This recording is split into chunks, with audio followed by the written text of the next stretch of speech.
नमस्कार सम्मानित शिक्षक साथियों, आज की इस वीडियो में हम यूडाइस पोर्टल पर HDMS स्टूडेंट डाटा किस प्रकार भरा जाए इस बारे में बात करेंगे। साथ ही साथ स्टूडेंट डाटा भरने से पूर्व हमें किन सूचनाओं को तैयार रखना होगा। इस वीडियो के माध्यम से आप बहुत ही आसान तरीके से जान सकेंगे कि हम यूडाइस प्लस में स्टूडेंट डिटेल किस प्रकार फिल कर सकते हैं। तो साथियों, आइए जानते हैं यूडाइस पोर्टल पर ये डिटेल किस प्रकार भरी जाएगी। इसके लिए सबसे पहले हम क्रोम ब्राउज़र पर गूगल ओपन करेंगे और उसमें यूडाइस प्लस टाइप करेंगे। यूडाइस प्लस टाइप करके सर्च करने पर आपको सबसे पहले यूडाइस प्लस लिखा हुआ दिखाई दे रहा है, इस पर क्लिक कर देंगे। इस पर टच करने के बाद कुछ इस प्रकार की स्क्रीन दिखेगी। इसमें हम स्क्रीन को स्क्रॉल करके नीचे की ओर जाएंगे तो हमें 3 मॉड्यूल दिखाई देंगे। पहला है हमारा प्रोफाइल एंड फैसिलिटीज़, दूसरा है टीचर मॉड्यूल और तीसरा है स्टूडेंट मॉड्यूल।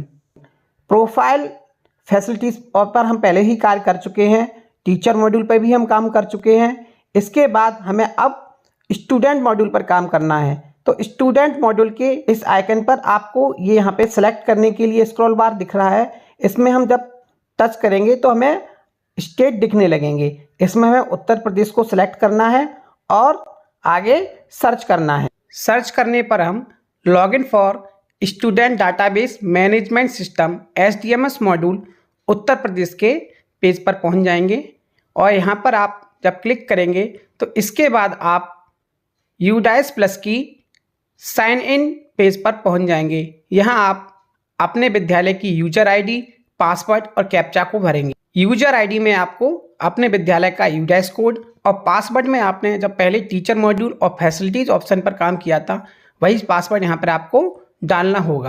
ये सभी डिटेल यूजर आईडी, पासवर्ड और कैप्चा भरने के बाद लॉगिन करेंगे तो आप यूडाइस प्लस के HDMS मॉड्यूल में लॉगिन हो जाएंगे और आपको कुछ इस तरीके की स्क्रीन दिखेगी।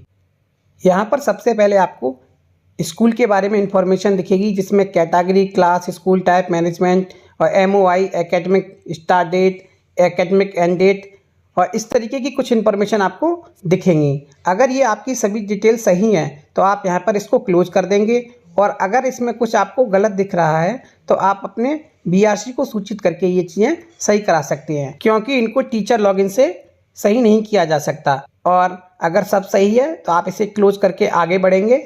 नीचे की तरफ स्क्रॉल करने पर हम देखेंगे नीचे हमारे विद्यालय का डाटा दिखाई दे रहा है, जिसमें विद्यालय में संचालित सभी कक्षाएं और उनका नामांकन यहाँ पर दिखाई दे रहा है। यहाँ पर विद्यालय के नामांकन में उन्हीं बच्चों की संख्या दिखाई देगी जिनको DBT की धनराशि प्राप्त हो चुकी है और किसी कारणवश जिन बच्चों को DBT की धनराशि प्राप्त नहीं हुई है उनकी संख्या यहाँ पर नहीं दिखाई देगी। अर्थात अगर आपके विद्यालय पर सभी बच्चों को DBT की धनराशि प्राप्त हो चुकी है तो आपका वास्तविक नामांकन दिखाई देगा और अगर कुछ बच्चे किसी कारण से छूट गए हैं अभी तो वो बच्चे इसमें दिखाई नहीं देंगी। तो उनको हमें अलग से ऐड करना होगा। वे किस प्रकार अलग से ऐड किए जाएंगे इसको हम आगे की वीडियो में देखेंगे। और लास्ट में हमें एक एक्शन का ऑप्शन दिखाई दे रहा है, जिसमें हमारे 2 ऑप्शन दिए गए हैं, व्यू मैनेज और ऐड स्टूडेंट। व्यू मैनेज के ऑप्शन से हम उन स्टूडेंट का डाटा भरेंगे जो यहाँ पर हमारे पोर्टल पर दिखाई दे रहे हैं और ऐड स्टूडेंट के ऑप्शन से हम उन स्टूडेंट का डाटा भरेंगे जो पोर्टल पर दिखाई नहीं दे रहे हैं, अर्थात जिनको DBT का लाभ प्राप्त नहीं हुआ है, तो उनका डाटा अलग से ऐड ऑप्शन की सहायता से जोड़ा जाएगा। सबसे पहले हम उन स्टूडेंट्स का डाटा भरेंगे जो हमें पोर्टल पर दिखाई दे रहे हैं। आप किसी भी क्लास का डाटा पहले भर सकते हैं। यहाँ पर हम कक्षा 5 के बच्चों का डाटा भरेंगे, तो इसके लिए हमें कक्षा 5 के जो कॉलम है उसमें एक्शन के नीचे व्यू मैनेज ऑप्शन दिख रहा है, इस पर हम क्लिक करेंगे। अब हमें कक्षा 5 के बच्चों का डाटा यहाँ पर दिखने लगेगा, जिसमें हमें फॉर्म स्टेटस इस पर कार्य करना है। फॉर्म स्टेटस में हमें 3 प्रकार की प्रोफाइल मिलेंगी, GP, EP और SF। GP का मतलब है जनरल प्रोफाइल, EP का मतलब है इनरोलमेंट प्रोफाइल और SF का मतलब है स्कूल फैसिलिटीज़। तो यहाँ पर हमें जनरल प्रोफाइल में बच्चे की पर्सनल डिटेल भरनी है और EP में उसकी इनरोलमेंट डिटेल भरी जानी है और SF में उसमें हमें बच्चों को जो भी स्कूल से सुविधाएं मिली हैं शासन द्वारा वो उनको यहाँ पर भरा जाना है। अब हम सबसे पहले बात करेंगे GP के बारे में कि GP को हम किस प्रकार भरेंगे। ये बच्चा विवेक हमारे विद्यालय में कक्षा 5 में पढ़ता है। इसकी हम सबसे पहले जीपी यानी जनरल प्रोफाइल भरेंगे। तो इसको भरने के लिए हम विवेक के सामने जनरल प्रोफाइल ऑप्शन जीपी पर क्लिक करेंगे। उसके बाद कुछ इस प्रकार की डिटेल खुलेगी जिसको हमें एक एक करके भरना होगा। आइए देखते हैं। बच्चे की जनरल प्रोफाइल में जो डिटेल पहले से फिल है उसको आप अपने विद्यालय के रिकॉर्ड से मैच कर लें और जो डिटेल नहीं भरी गई है उसको आप यहाँ पर भरते जाएं। जैसे कि सबसे पहले हमें भरना होगा गार्जियंस नेम और उसके बाद बच्चे का आधार नंबर। अगले कॉलम में हमें बच्चे का आधार के अनुसार उसका नाम भरना है। इन डिटेल को भरने के बाद आपको यहाँ नीचे और भी डिटेल दी गई हैं, उनको आप बारी बारी से भरते जाएं। अब बच्चे की कॉन्टैक्ट ईमेल आईडी पूछी गई है जो आप स्किप कर सकते हैं, इसको भरना अनिवार्य नहीं है। इसके बाद सोशल कैटेगरी और माइनॉरिटी ग्रुप, यहाँ पर माइनॉरिटी ग्रुप आप सेलेक्ट करेंगे तो आपका जो भी बच्चे का ग्रुप है उसको आप यहाँ पे सेलेक्ट कर सकते हैं। यहाँ पर हम अपने बच्चे के लिए NA को सिलेक्ट करेंगे। अब हमें बताना है बच्चा BPL योजना में है या अंत्योदय योजना में है, और या EWS जो भी आप उचित है उसके आगे का ऑप्शन आप यस करें और अन्य को आप यहाँ पर नो करते हुए आगे बढ़ें। यदि बच्चा CWSN अर्थात दिव्यांग है तो हमें यस करना होगा और उसका प्रकार भी बताना होगा। आगे की डिटेल में पूछा गया है क्या बच्चा आउट ऑफ स्कूल बच्चे के रूप में चिन्हित किया गया है, और यदि किया गया है तो आप उसको यस करेंगे। फिर उसके बाद आपसे पूछा गया है आपने उसको मेन स्ट्रीम से कब जोड़ा, प्रीवियस ईयर में या करंट ईयर में। जो भी डिटेल आपके बच्चे के अनुसार है उसको यहाँ पर आप सेलेक्ट कर दें। जीपी के अंत में अपडेट का ऑप्शन है, इस पर क्लिक कर देंगे। क्लिक करने के बाद आप देखेंगे यहाँ पर हमारी जीपी अपडेट हो चुकी है और सक्सेसफुली लिखकर आ गया है। इस प्रकार हमारा जनरल प्रोफाइल कंप्लीट हो गया और नेक्स्ट करके अब हम ईपी की ओर बढ़ेंगे जिसमें हमें इनरोलमेंट डिटेल भरनी होगी। अब बच्चे की ईपी प्रोफाइल की डिटेल भरेंगे जिसमें सबसे पहले पूछा गया है एडमिशन नंबर यानी SR नंबर के बारे में, वो इसमें भरा जाएगा। उसके पश्चात एडमिशन डेट करंट क्लास की पूछी गई है, यानी जो बच्चा कक्षा 5 में है तो वो अप्रैल में आया था तो वो 1 अप्रैल उसके लिए एडमिशन डेट हो जाएगी। फिर क्लास का रोल नंबर, जो अटेंडेंस लगती है वो आपका रोल नंबर इसमें बच्चे का भरा जाएगा। ये हायर सेकेंडरी क्लासेस के लिए इसको छोड़ देंगे। अगला कुछ पूछा गया है हमसे उसके स्टेटस के बारे में, previous academic year of schooling जो पूछा गया है कि बच्चा की स्टेटस क्या था, तो इसमें हम जो स्टेटस है उसको भरेंगे। दी गए ऑप्शन से जो भी आपके बच्चे के बारे में सही है उसे आप टिक कर दें। आगे अब हमसे बच्चे की प्रीवियस ईयर की क्लास के बारे में पूछा गया है, तो अभी हम कक्षा 5 की डिटेल भर रहे हैं तो हम इसके लिए कक्षा 4 का चुनाव करेंगे। अगला ओनली फॉर PBT है, इसको छोड़ देंगे। अब एग्जामिनेशन के बारे में पूछा गया है, अगर एग्जाम में अपीयर हुआ था तो अपीयर, नहीं हुआ था तो नॉट अपीयर्ड का चुनाव करेंगे। अब बच्चे के एग्जामिनेशन स्टेटस के बारे में पूछा गया था, क्या वो प्रमोटेड था, पास था या वो ग्रेड से पास हुआ था, जो भी उचित हो उसका आप चुनाव करें।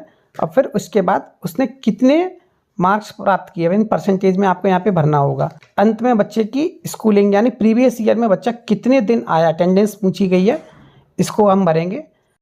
इस डाटा को सेव करते हुए हम आगे नेक्स्ट कर देंगे। इस प्रकार हम बच्चे की ईपी की डिटेल भर सकते हैं और आप देख सकते हैं यहाँ पर ये हमें सक्सेसफुली अपडेट हो गया।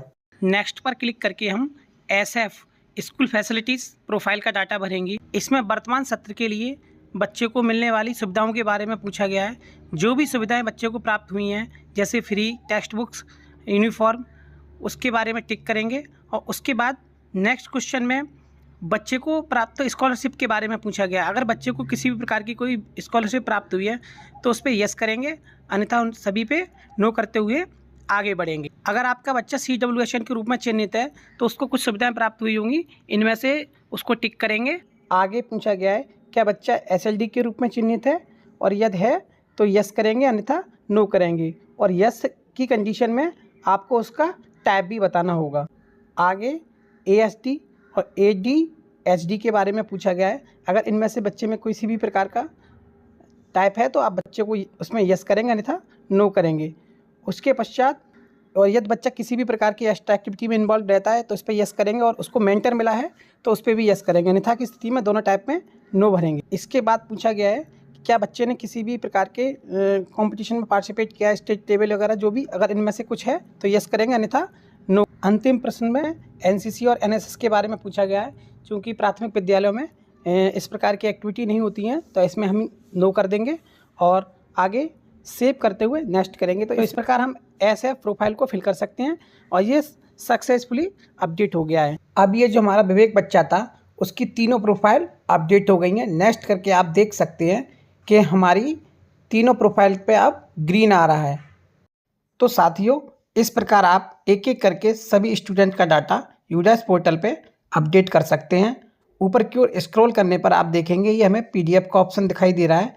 इसकी सहायता से आप देख सकते हैं कि हमने अभी जिस बच्चे का डाटा सेव किया था उसकी सारी डिटेल यहाँ पर शो होने लगेगी और इसको आप सेव भी कर सकते हैं। PDF के नीचे की ओर जाने पर आप देखेंगे आपको कंप्लीट डाटा का ऑप्शन दिखाई दे रहा है।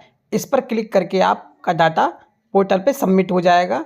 सम्मानित साथियों, आशा है वीडियो आप सभी के लिए लाभप्रद रहेगी और किसी भी प्रकार की सहायता के लिए आप हमारे वीडियो के कमेंट बॉक्स में हमसे पूछ सकते हैं। हम आपकी यथासंभव सहायता करने का प्रयास करेंगे और यदि आप हमारे चैनल पर नए हैं तो आप हमारे चैनल पर जुड़ें, हमारे परिवार का हिस्सा बनें। धन्यवाद।